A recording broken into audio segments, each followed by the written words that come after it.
하나님께서 우리에게 주고 싶어 하시는 세상은 살맛나는 세상이다. 그렇게 정의를 내려볼 수 있겠습니다. 우리가 세상을 살아가면서 살맛이 있다, 살맛이 없다. 엄청난 차이지 않습니까? 살맛을 잃어버리는 사람들은 인생을 포기하는 경우가 많습니다. 극단적인 선택도 맛을 잃어버렸을 때, 살맛을 잃어버렸을 때, 살 의미가 없을 때 극단적인 선택을 하기도 합니다. 물론 어떤 사람들은 살맛 없는 세상을 살맛 있는 세상으로 만들어 가지만 하나님이 창조하실 때부터 우리에게 주신 것은 살맛 나는 세상이었다. 그렇게 할 수 있습니다. 이스라엘 백성들 제국주의자들의 행패 속에서 살맛을 잃어갔을 겁니다. 한 제국이 생겼다가 또 새로운 제국이 생기는 이 제국의 이어짐 속에서 가진 것 기껏 모았다가 그들에게 빼앗기고 인생에 계속 반복된 제로 베이스로 돌아가 버리는 듯한 그런 상황에 처하게 되면 살맛을 잃게 되지 않겠습니까? 그럴 수밖에 없는 그 제국주의 치하 속에서 하나님이 그들에게 지배당하지 않고 살 수 있는 너희의 것을 너희가 쓸 수 있는 살 수 있는 살맛나는 세상을 주시겠다라고 하시면서 여호와께로 돌아올 것을 얘기하고 있는 거죠. 답은 세상에 있는 것이 아니라 하나님께 있다. 그래서 메시아에 대한 소망을 주셨고 그것을 믿음으로 받을 수 있는 은혜를 주셨던 것입니다. 그러기 위해 하나님과의 관계 회복, 어쨌든 인생은 하나님 앞으로 나와야 된다. 그 얘기를 하고 계십니다. 1절에 오라 너희 모든 목마른 자들아 물로 나오라 돈 없는 자도 오라 너희는 와서 사 먹되 돈 없이 값없이 와서 포도주와 젖을 사라 라고 말씀하십니다. 하나님 앞으로 나와야 하나님의 기이한 일을 경험할 수 있습니다. 하나님의 기이한 일을 경험하면 신나고 재미가 있죠. 살맛이 나게 되는 겁니다. 하나님은 우리의 것을 뺏어가시는 분이 아니지 않습니까? 사람들은 착각을 합니다. 하나님 믿게 되면 교회 다니게 되면 우리의 것을 손해본다 그런 얘기를 하는데 손해처럼 보이지만 그건 손해가 아닙니다. 농사를 짓는 사람이 씨앗을 뿌리는 것을 손해로 생각하면 농사 포기해야 됩니다. 사업하는 사람이 가지고 있는 것을 투자를 할 때 손실이 생길 것을 두려워하면 사업을 하지 않아야 합니다. 모든 일에는 투자가 있고 그 투자 대비 결실이 나오지 않습니까? 씨앗을 심으면 그 씨앗이 100배로 크게 결실이 있을 것이다 확신을 하기 때문에 농사를 짓고 폭풍이 오고 태풍이 오고 장마가 나도 그 속에서 결실을 거둘 수 있는 것은 그 역경을 이겨낼 수 있는 과정이 반드시 필요하다는 것을 알기 때문입니다. 믿음 생활에 있어서 하나님이 우리에게 주시는 것은 청량할 수가 없습니다. 심지어 돈 없이 값 없이도 엄청난 것을 받아가게 됩니다. 그런데 하나님께 나아오는 그것 수고를 두려워하고 하나님 앞에 투자하는 것처럼 보이는 것이 두려워서 믿을 수 없다면 하나님의 기적은 볼 수 없죠. 그러니까 그저 그런 인생을 사는 겁니다. 자신이 노력해서 번 것으로 손해보면서 조금 모아가지고 그럭저럭 살아가는 인생, 하나님의 기이함을 볼 수 없는 인생들, 이게 일반적인 인생이고 믿음으로 승부 걸지 못하는 사람들의 삶이라고 할 수 있겠죠. 하나님은 하나님께로 나와서 하나님께 의지했을 때 값없이 돈 없이 하나님께 받을 수 있는 기이한 일들이 많음을 이스라엘 백성들에게 말씀하셨고 보여주셨습니다. 그리고 믿음의 길을 걷는 우리에게도 보여주시면서 그 길을 우리에게 선택하라고 기회를 주시는 거죠. 그 선택의 기회를 나의 것으로 만들 것이냐 아니면 그냥 그렇게 조용하게 그저 그렇게 살 것이냐 라고 하는 것은 본인의 선택에 있다. 하나님은 이스라엘 백성들에게 선택한 큰 나라들 중에서 적은 나라를 선택하신 그 하나님이 그 강한 자들 앞에서 기이한 일에 주인공으로 삼기 위하여 부르셨고 그들을 위해서 역사하셨던 겁니다. 그렇다면 돈도 없는데 가진 것도 없는데 어떻게 포도주와 젖을 살 수 있는가? 그 조건이 있죠. 너희 목마른 자들아. 목이 마르면 어쨌든 먹어야 됩니다. 목말라 죽을 수는 없지 않습니까? 본능적으로 배고픈 사람들이 먹을 걸 찾고 아이가 엄마의 젖을 찾듯이 본능적으로 찾아야 됩니다. 그것이 하나님입니다. 우리는 하나님을 찾아야 됩니다. 내가 영적으로 목마른 자인 걸 알고 그 목마름의 해결은 세상에 있지 않다는 것을 생각하고 하나님을 찾게 되면 하나님의 기이한 채우심이 나오는 거죠. 놀라운 역사가 나오는 거죠. 마른 땅에서 샘이 터지고 반석에서 물이 터지는, 생수가 터지는 그런 역사를 보게 되는 겁니다.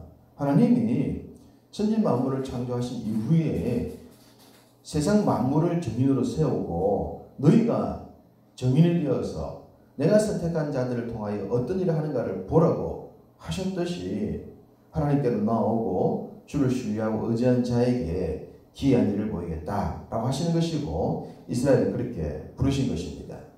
이렇게 불렀는데 사람들은 그에 대한 신뢰, 믿음이 생기지 아니하니까 어떤 것에 자신을 투자합니까? 가치 없는 것, 살아 없어질 것에 자신의 인생을 투자합니다. 2절에 양식 아닌 것, 배부르지 못하게 할 것을 위해서 살아가고 있는 인생들의 모습을 보여주고 있습니다. 세상을 위해서는 투자할 때, 사업할 때 막대한 것을 걸기도 하지만 하나님 앞에서는 조금도 걸지 않는, 마치 하나님께서는 받고만 살겠다는 생각을 가지고 있는 그런 모습처럼 양식 아니고 배부르지 못할 것에 성불을 걸고 살아가는 인생들의 험함을 지적하고 계신 것이죠. 하나님께로 나오면 기이함을 볼 수 있는데 자신의 머리와 생각으로 지나고 보면 다 헛된 걸 위해서 사는 그런 험한 인생들을 지적하고 있습니다. 하나님을 만나게 되면 좋고 기름진 것을 먹을 수가 있다. 우리 인생에 가장 유익한 것. 내가 생각할 때 하나님이 나를 더 잘 아시니까. 우리들 체질이 있다고 그러지 않습니까? 태양인이니 태어명이니 그런 체질을 가지고 내가 먹고 싶은 것보다 그 체질에 맞는 것을 먹어야 더 좋다. 그런 얘기들을 합니다. 이게 어디까지가 사실인지는 모르겠지만 세상에서 그런 얘기들을 하지 않습니까? 하나님은 내가 생각하는 것보다 내가 좋아하는 것보다 어떤 것이 우리에게 있어야 더 좋을지를 더 잘 아시죠. 그래서 우리에게 가장 좋은 것, 가장 기름진 것, 가장 즐거운 것 그것을 채워주셔서 우리가 되돌아보며 그래서 그러셨구나 라는 고백을 통하여 우리의 삶이 정말 살맛난다 라는 고백을 하게 하지 않습니까? 그러기 위해 불러주신 것이다. 이렇게 좋은 것을 누리고 기름진 것을 계속적으로 유지하기 위해서는 3절 하나님 말씀에 귀를 기울이고 그 말씀을 열심히 듣는 것이다. 그것이 바로 하나님과의 영원한 언약 체결이다 라고 말합니다. 하나님과의 언약 체결은 변함이 없죠. 그래서 예를 들어서 다윗이라는 사람도 하나님께서 그의 인생을 늙어 죽을 때까지 복을 준 이유가 하나님의 언약을 붙들었기 때문이지 않습니까? 언약을 파하는 자가 목숨을 내어 놓아야 됩니다. 우리가 그리스도의 피로 하나님과 언약을 맺게 되어지면 하나님은 우리를 절대로 포기할 수가 없게 되는 거예요. 우리가 포기만 하지 않는다면 반드시 우리를 하나님이 승리하게 하셔야 합니다. 그게 하나님의 약속이죠. 평화의 언약, 영원한 언약, 믿음의 사람들이 그 언약을 붙들고 살았고 그 언약의 역사가 지금도 이스라엘을 통해서 우리를 통해서 나타나고 있는 겁니다. 이렇게 언약을 붙든 사람, 그 사람에게는 후회가 없습니다. 사람을 정의할 때 어떤 사람은 살아가면서 늘 얘기를 해보면 감사가 충만한 사람이 있어요. 뭘 하더라도 그것도 감사하고 저것도 감사하고 그런 사람이 있냐 하면 어떤 사람 만나보고 후회가 가득해. 그것도 내가 잘못한 것 같고 그것도 잘못한 것 같고. 감사가 충만한 사람, 후회가 충만한 사람이 있는데 후회가 충만한 사람이 왜 그렇게 후회가 많은가라고 알아보면 기회를 놓치기 때문입니다. 그때 내가 그렇게 할 건데 그걸 못하는 바람에 그렇게 돼가지고 내가 지금 이렇다 아니가. 그리고 또 그럴 때 나한테 기회가 있었는데 또 그거 못해서 그랬다 아니가. 기회를 놓친 사람에게는 후회가 많습니다. 그래서 기회는 붙들어야 하는 겁니다. 이게 우리에게 주어지는 것이 아니라 우리가 붙잡아서 나의 것으로 만들어야 하는데 그걸 나의 것으로 만들지 못하면 결국 세월 지나고 난 뒤에 후회하고 후회가 충만한 삶이 되는 겁니다. 하나님을 붙들고 천국을 침노하는 듯한 열정을 가지고 나아가는 노력들이 우리에게 필요한 거죠.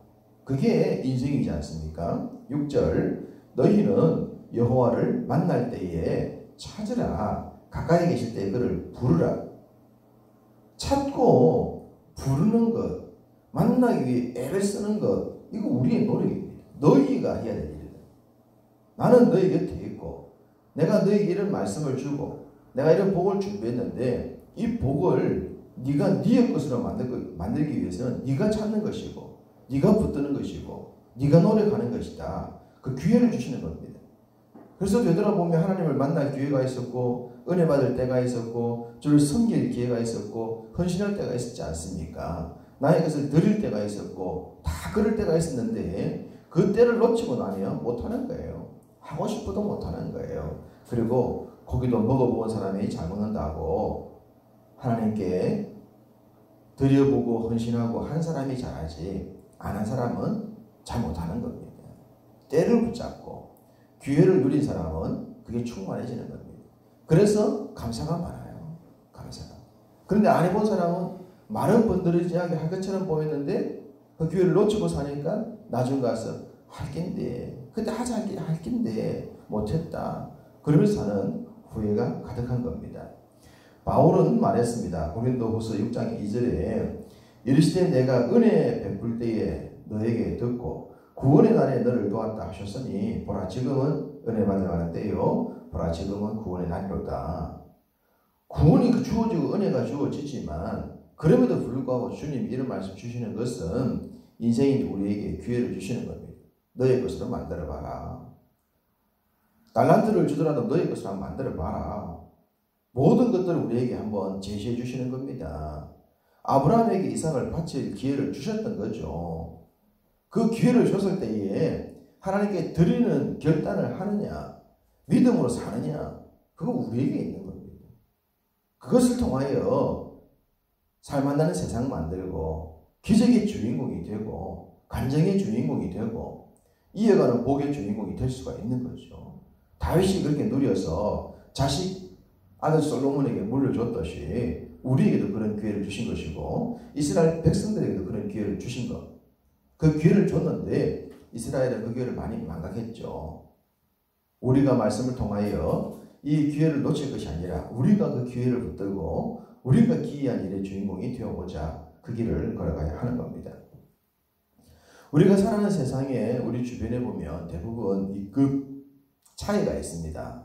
아마추어와 프로라고 하는 명료한 차이가 있고 아마추어 중에서도 몇 급이냐 급수 차이가 분명히 있지 않습니까? 음식을 만들더라도 전문 셰프가 있고 그냥 집에서 늘 해온 사람의 차이가 있습니다. 모든 일에는 그런 급이 있습니다. 그렇다면 전능자와 우리와의 차이는 어떻겠는가? 당연하죠. 8절과 9절을 보면 하나님과 인생들의 차이점을 말하고 있습니다. 세상 사람들도 차이가 있다면 전능자와 피조물의 차이는 비교할 수 없습니다. 그 크신 하나님이 그 엄청난 하나님이 우리에게 말씀하신 거죠. 내 말을 믿고 한번 따라와 줘볼래? 네가 한번 나를 믿어볼래? 네가 기적의 주인공이 되고 싶냐? 그렇게 말씀하시는 겁니다. 모세에게 지팡이 하나 주시면서 바로에게 한번 가볼래? 가서 하나님이 내 백성 보냈다 했다고 해볼래? 너희한테 한번 기회를 준 거죠.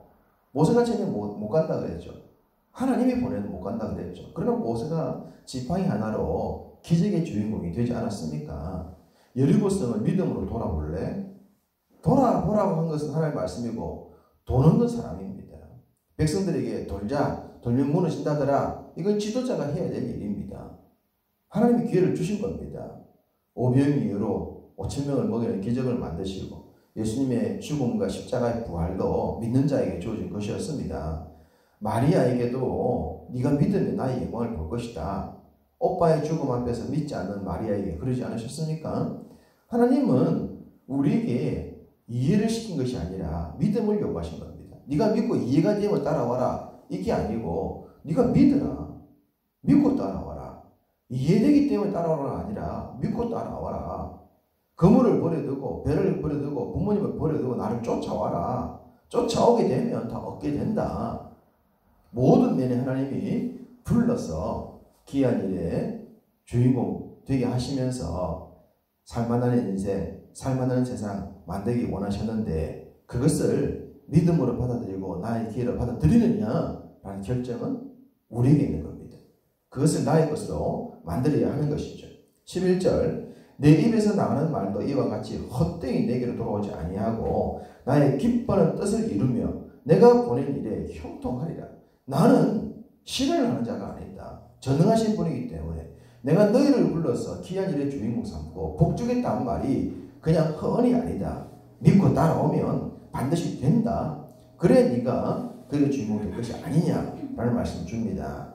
결론 말씀 보시면 잣나무는 가시나무를 대신하며 하여나며 화석류는 찔레를 대신하여 날 것이라. 이것이 여호와의 기념이 되며 영영한 표징이 되어 끊어지지 아니하리라 라고 했습니다. 영원한 표징, 영원한 언약, 바로 그와 같은 내용이죠. 대신한다, 대신하여 난다. 자, 우리는 어떤 존재였습니까? 우리는 원래 영적으로 죽은 자였습니다. 옛 아비가 사탄이라고 마귀라고 그랬기 때문에 우리 하나님과의 관계가 끊어진 관계이지 않습니까? 그런데 십자가의 주가 대신하여 주심으로 하나님의 자녀가 되고 천국의 주인공이 될 수 있는 은혜를 받은 거예요. 우리가 잘났어가 아니라 우리가 원래 못났는데 원래 없었던 자였는데 주가 믿음 때문에 대신하여 주신 것 아니냐. 이 13절 말씀을 유대의 랍비 중에 한 사람이 이렇게 해석했어요. 이 잣나무를 모르드기라고 그랬고 가시나무를 하만이라고 그랬어요. 화석류를 에스드라고 그랬고 찔레를 와스디라고 그렇게 해석을 했어요. 원래 에스드는 왕비가 될 수 있는 존재가 아니었습니다. 그런데 와스디 대신하여 와스디가 폐해짐으로 말미암아 하나님이 그 포로국 출신의 여인을 대신하여 왕비가 되게 했죠. 원래는 하만이 높은 존재였고 모르드기가 낮은 존재였는데 하만을 대신하여 모르드기가 높여진 것처럼 우리도 볼품없는 자들이었지만 믿음 때문에 주를 믿고 신뢰하는 것 때문에 주가 우리에게 모든 복을 약속하신 것 아닙니까? 이 새벽을 깨울 수 있는 믿음도 주시고 건강도 주시고 열정을 주신 것도 바로 하나님의 그 의지하는 믿음 때문에 이런 복을 주셨으니 여기서 머물지 말고 주님이 우리에게 복 주시고 싶은 더 많은 기회를 붙들어서 나의 것 만들어서 주님이 약속하신 영영한 표징의 언약이 되어 하나님의 귀한 일의 주인공으로 날마다 살만나는 세상이다 고백하며 살아갈 수 있는 여러분 다 되시기를 주님의 이름으로 축복합니다.